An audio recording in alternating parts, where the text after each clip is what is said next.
What's up guys, Terry here for Destructoid, and you'll have to pardon my excessive sweating right now. I just played a couple rounds of Dance Central 3, which is more exercise than I've done in the last month. And now I'm speaking with Matt Boch. He's the project director of the game. Thanks for speaking with us today. My pleasure. So Dance Central 3, you guys announced this a few months ago, right?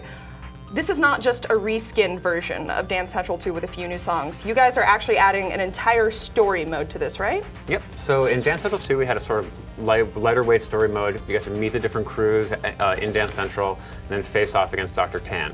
This time Dr. Tan has much bigger plans and you're going to need a lot of help to take him down. So you meet Dance Central Intelligence and they're the new crew, Rasa and Lima, and they're going to help you go back in time to learn various crazes from the previous decades in order to beat Dr. Tan. Welcome to Dance Central Intelligence, the city's first and last line of defense against dance crimes. Sorry about the subterfuge. DCI operates under the radar.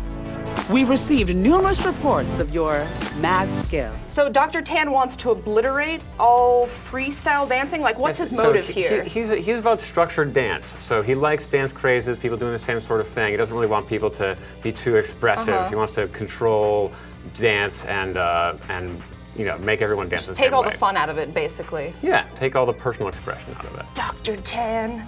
Well, so you guys are kind of going back in time then during the game? How far back do we go and what decades do we get to visit? So we go back to the 70s, 80s, 90s, and aughts, and we have a bunch of contemporary songs as well. So on disc, it's really only about 15 songs that aren't from the aughts forward, but you go into each one of those decades, and there's a craze in each decade. So the 70s craze is the hustle, and as you go through and play the various songs in the 70s, you'll find the various moves from the hustle, put those moves together, and then use that craze to come back to the present, report to DCI, get your next assignment, move on to the 80s, etc. So you guys have a drop-in, drop-out co-op, right? And you can use that also for the story mode? Yep.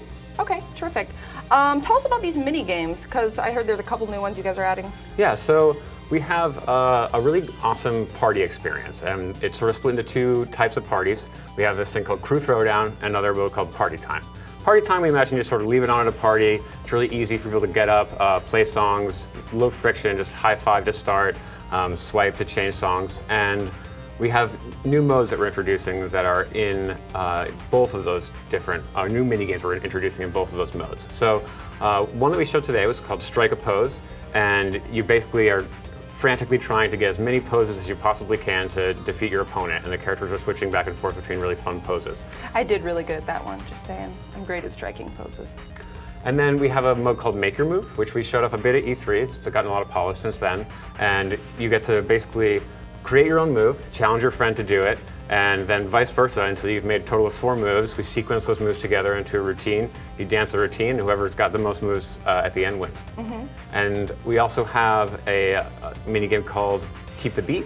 And in Keep the Beat, you're basically trying to outdance your opponent by dancing in rhythm. So you can dance in rhythm. If you dance well enough, you'll get in the zone. When you're in the zone, if you are doing the same thing and your opponent copies you, they can steal your in the zone and rack up points for themselves. So it's all, you know, I mean, obviously it's a Dance Central game, so it's all about kind of getting you up and like exercising. You guys even have like little kind of exercises in the loading screens just to keep people moving, right? Where you have to stay on beat? Yeah, so in the campaign, you actually use the Keep the Beat mechanic to travel back in time. So as you dance to the beat, you're actually you're charging up the boombox to go back in time.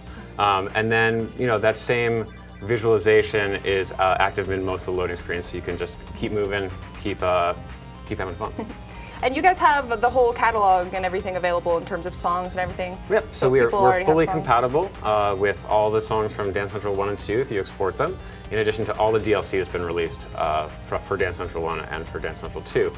And when you load that DLC up, it works with all the new modes, all the mini games. It works in the party mode, and you can, you know, build a great playlist of songs from all the different games and use them basically in every single mode. Do you have an idea of how many new songs are going to be included in the game?